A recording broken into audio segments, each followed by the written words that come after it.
ma parole. Dans l'évangile selon saint Matthieu, il est rapporté ceci. En ces temps-là, comme Jésus était entré en Capharnaüm, un centurion, c'est-à-dire un gradé de l'armée romaine, qui occupait alors la Palestine, le pays de Jésus, s'approcha de lui et le supplia. « Seigneur, mon serviteur est couché à la maison, paralysé, et il souffre terriblement. » Jésus lui dit alors, « Je vais aller moi-même le guérir. » Le centurion reprit, « Seigneur, je ne suis pas digne que tu entres sous mon toit, mais dis seulement une parole et mon serviteur sera guéri. » Depuis lors, les chrétiens répètent tous les jours dans leur prière cette phrase. « Seigneur, je ne suis pas digne de te recevoir, mais dis seulement une parole et je serai guéri. » Et de nombreux chrétiens, surtout africains, croient tellement en la puissance de la parole et en ses vertus thérapeutiques qu'ils dépensent des fortunes pour entendre des pasteurs leur dire « Je te guéris au nom de Jésus ».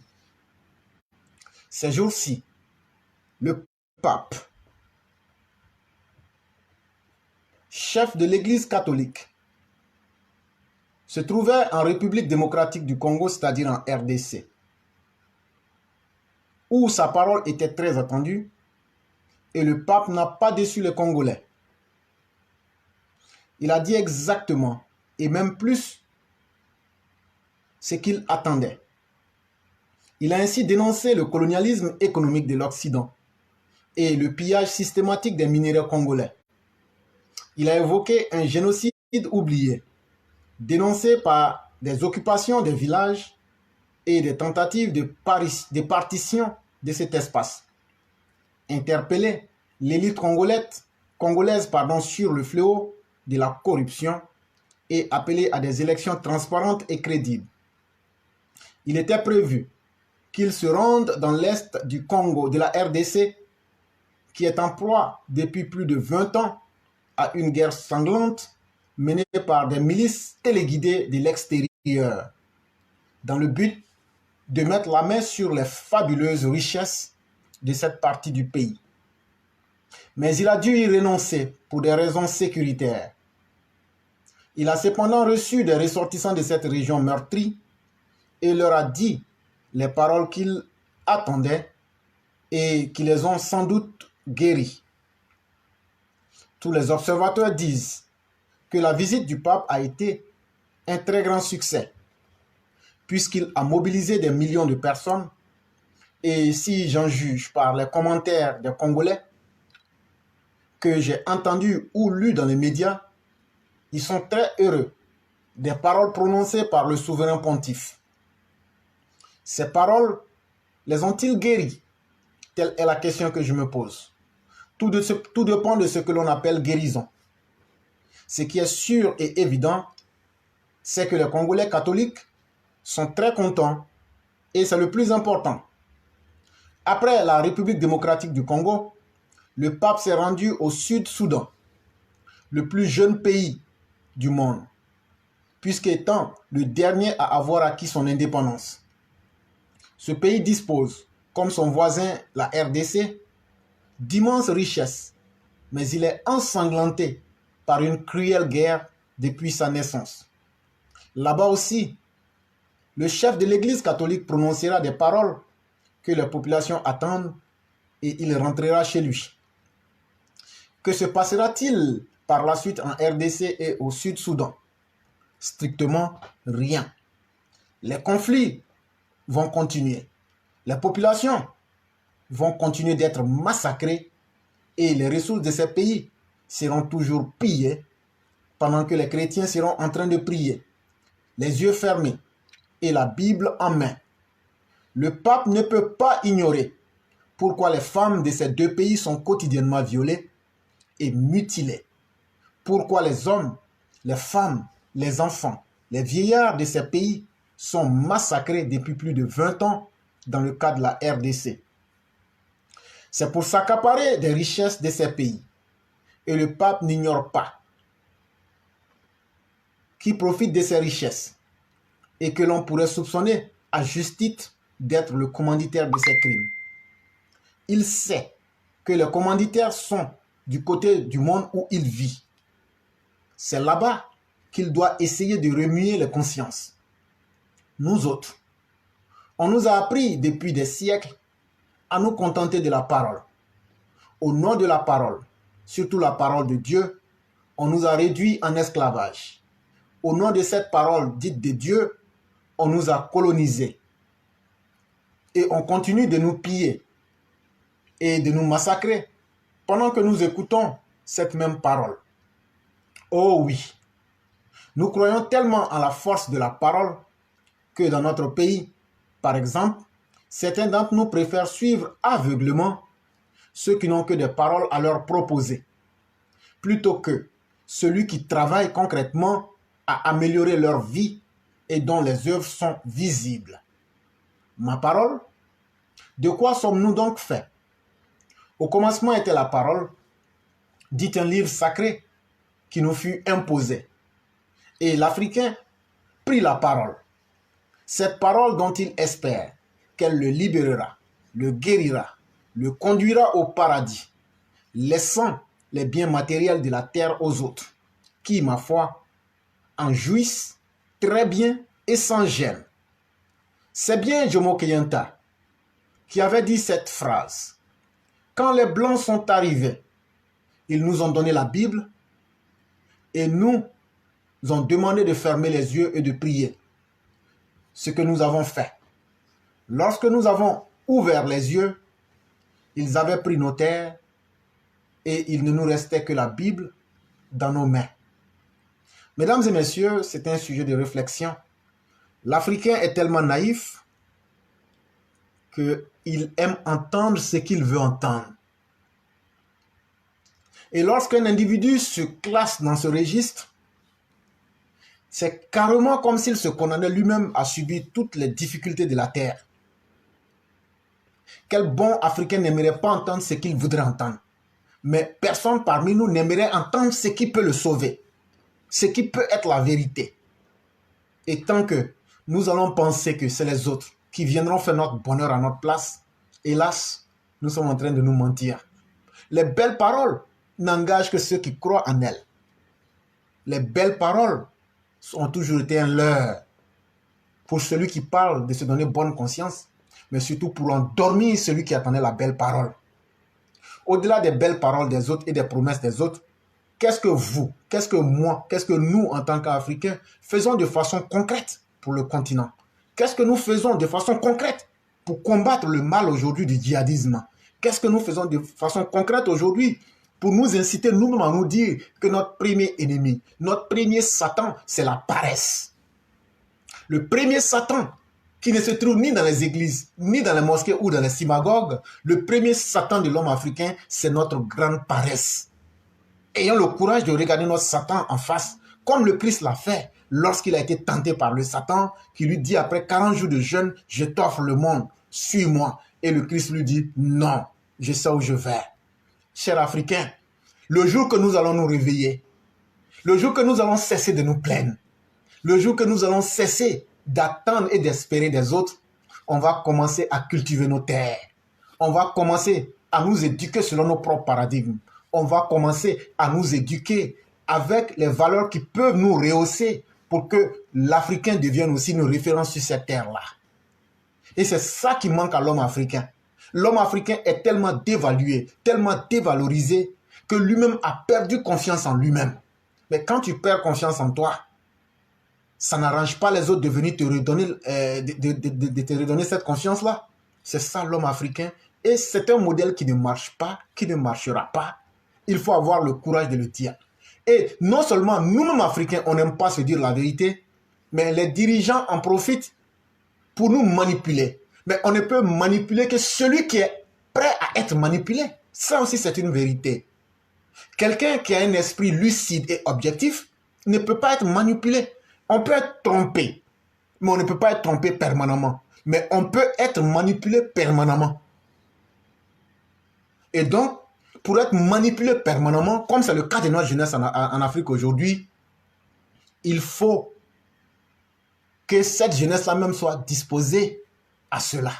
C'est pourquoi on peut leur dire que sur Internet, il suffit de croire un marabout, vous devenez riche en 24 heures.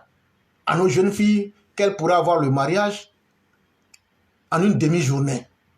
Et que pour ceux qui voudraient voyager, pour être des voyageurs internationaux, on leur dit qu'ils pourraient voyager et faire le tour de la Terre en 60 jours. Et c'est les seuls êtres humains sur la Terre en ce 21e siècle. Nous sommes aujourd'hui le 8 février 2023. C'est seulement les Noirs africains qui croient en de telles balivernes, en de telles sottises. Et nous pensons que c'est par là que viendra notre salut. Le salut dont il est question, c'est d'abord le salut de sa propre personne sur la terre. Ne nous blaguons pas. Ne nous blaguons pas. Si nous ne travaillons pas, notre enfer va commencer sur cette terre-là. Et on a donc le choix fatidique de pouvoir nous dépasser nous-mêmes, de pouvoir arriver à être concret dans les choix que nous voulons opérer pour nous-mêmes, mais surtout pour les générations à venir. Il faudra que donc les hommes politiques aient un message clair, franc. Et c'est là que vous verrez le cas pratique de la Côte d'Ivoire où un homme comme Alassane Ouattara, qui fait du travail qui est visible, qui fait du travail qui est palpable, qui invite les gens à aller au développement, les gens lui disent non, non, non. Il y a Laurent Gbagbo qui nous dit que si lui vient au pouvoir, tous les Africains seront unis. Mais si les paresseux sont unis, si on unit 54 pays de paresseux, si on les unit, ça change quoi dans leur vie? Si on unit 54 pays qui sont unis dans leur division, à quoi est-ce que nous voulons aboutir? Si on unit tous les Africains, ce qui est faux et ce qui n'est pas possible, si on nous unit et que Laurent Gbagbo pense que lui, sa race est la race pure, il devient donc Hitler parmi les autres. Et donc, bonjour la catastrophe. Et donc, chers Africains, le discours réel, ça fait mal. Le discours qui t'impose le poids de la réalité, ça te fait mal. Mais c'est comme la plaie. Soit tu la soignes, ou soit tu la laisses s'infecter. Mais le médecin qui te soigne là, il n'est pas méchant. Et la douleur là, ce n'est pas lui qui l'a créée. Mais lorsque tu es dans la vraie vie et que les réalités se mettent en face de toi, tu n'as autre choix que de les affronter. Et c'est ça que l'homme africain ne veut pas faire. On aime les discours des gens comme les Laurent Gbagbo. Quand je vais venir au pouvoir, vous n'aurez plus à travailler. Je vais vous donner des chèques. Quand je serai au pouvoir, je vais mettre mon ethnie au-dessus des autres. C'est ce qu'ils ont fait aussi au Soudan du Sud. Vous dites que vous n'aimez pas les Arabes. Entre vous-même noirs, vous vous massacrez. Ça là, vous pouvez l'expliquer à qui? Vous pouvez expliquer ça à qui? Les choses, les barbaries les plus honteuses que l'humanité n'ait jamais connues, il aurait fallu qu'on attende le Rwanda pour voir cela. Les humiliations les plus atroces qu'un peuple puisse subir, il aurait fallu que la race noire existasse sur la terre pour que nous puissions voir cela. Pour représenter le symbole de la honte, il aurait fallu que Internet puisse exister pour qu'on voit aujourd'hui nos jeunes frères, nos jeunes sœurs, nous Africains transformer Internet en bordel, transformer Internet en foire de la bêtise humaine, transformer l'Internet en des machines de manipulation des masses, transformer l'Internet dans la malhonnêteté qu'on appelle le 419 ou le broutage, selon les pays où on se situe. Quand au Nigeria, on appelle ça 419, en Côte d'Ivoire, on appelle ça le broutage. Et donc, aujourd'hui même, sur l'Internet, nos sœurs, nos frères aujourd'hui font de la prostitution. À travers ce que vous voyez des propositions de maraboutage et autres, il y a certes du mystique, mais il y a de la prostitution dedans. Vous pensez que les autres peuples n'ont pas aussi ces mêmes comportements-là? Mais eux, ils savent cacher leur comportement. C'est nous les Africains, on se lève, on va dans un village, on s'en va prendre les photos d'un Africain, il est en train de manger, ou bien il est en train de ramper, ou bien il est le plus vilain de la terre. Mais demain, quand les Blancs vont nous dire que nous sommes des sauvages, ça nous fait mal. Mais toi-même, ton comportement de montrer le frère du village, qui est peut-être malade ou qui est dans une mauvaise situation, en le présentant pour faire rire les autres là, toi-même là, tu présentes ta propre sauvagerie. Tout le monde utilise l'Internet pour se donner une bonne figure. Tout le monde utilise l'Internet pour progresser. Mais c'est nous les Africains, on pense qu'Internet là, c'est venu pour essayer de créer des contenus pour rendre les populations stupides. Et on est content. Le pape est venu, il a parlé. Bon, le pape, il a parlé, il est quitté là. Il y a quoi qui s'est passé? Il n'aura rien. Parce que comme je l'ai déjà dit dans une émission précédente, Rome là, Rome se trouve en Italie. Si le pape là, il est pape là, et qu'on ne l'a pas nommé en Argentine là, et qu'on l'a pris dans son Argentine pour aller le nommer en Italie là, c'est parce qu'ils ont leur mangement là-bas. Et leur mangement là, si l'Italie perd son mangement, la Rome aussi perd son mangement. Si l'Europe perd son mangement, le pape aussi perd son mangement. Donc la parole que toi tu vas entendre pour te faire plaisir là, c'est la parole qui va te conduire en enfer, qui va t'expédier manu militaire en enfer. Ça là, moi je vais te dire ça. Tu peux aimer comme tu peux ne pas aimer. Moi, ce n'est pas mon problème. Ce qui est sûr, tu auras trouvé quelqu'un qui t'a averti et qui t'a dit la parole qui va te sauver. La parole qui va te sauver, ce ne sont pas les belles paroles des autres. C'est d'abord toi-même tes propres efforts. C'est ta lucidité, ton objectivité et ta capacité de te dire toi-même la vérité qui vont t'aider à évoluer, cher peuple africain. Et non les fanfarons aujourd'hui de Kémy Séba, les prostituées de luxe comme Nathalie la longue jambe et certains autres qui aujourd'hui profitent de vous, les jeunes, pour essayer de prendre de l'argent avec les Russes, les Chinois, les Iraniens, et les mettre dans les coffres offshore pour s'enrichir davantage sur votre ignorance. Et ça vous plaît, en pensant que les Russes vont venir changer votre condition. Ils n'ont pas cette vocation-là, ils ne l'ont jamais pensé, ils ne le feront jamais. Par nature, je dis bien par nature, tout le monde aimerait être le premier. Et donc, eux ne vont pas venir améliorer votre condition pour que demain, vous deveniez des compétiteurs. Et ça, il faut que nous le comprenions. Sinon, si l'Afrique, si la foi pouvait aider un peuple, nous avons cru en l'islam, on a cru au christianisme, on a cru en toutes les autres formes de croyance. L'Africain est le seul qui croit en toutes les formes de croyance, mais on est dernier dans tout. Ça doit nous amener à réfléchir. Je n'ai pas dit d'éviter d'être chrétien, mais si tu lis la Bible en tant qu'Africain, que tu l'adaptes à toi-même en tant qu'Africain et que tu la comprends en fonction de tes besoins, tu crées automatiquement les conditions de ton paradis. Si tu lis le Coran, la Bhagavad Gita ou la Bible ou tout autre livre, selon les paradigmes africains et selon tes besoins, tu vas arriver à te libérer et le paradis imaginaire qui est dans ta tête après ta mort physique, tu vas commencer déjà à expérimenter ton paradis ici. Quand les autres ont lu la Bible dans leur langue, sinon la Bible originelle, est-ce que c'est le romain que le Christ parlait? L'église catholique romaine, là, est-ce que c'est le romain que le pape parlait et le Christ parlait? Tout le monde connaît bien la langue du Christ, mais ils l'ont adapté à leur réalité. Et ils ont dominé le monde avec ça. Les Arabes ont pris le Coran et ils ont aussi imposé leur domination. Mais nous autres, nous suivons tout le monde et on devient les esclaves de tout le monde, religieusement, idéologiquement, politiquement, même alimentairement. On est prisonnier de tout le monde. Et avec ça, on veut réclamer qu'on soit digne, que les autres nous respectent. Mais depuis quand on a vu un malheureux demander qu'il soit respecté? C'est ça aussi la réalité.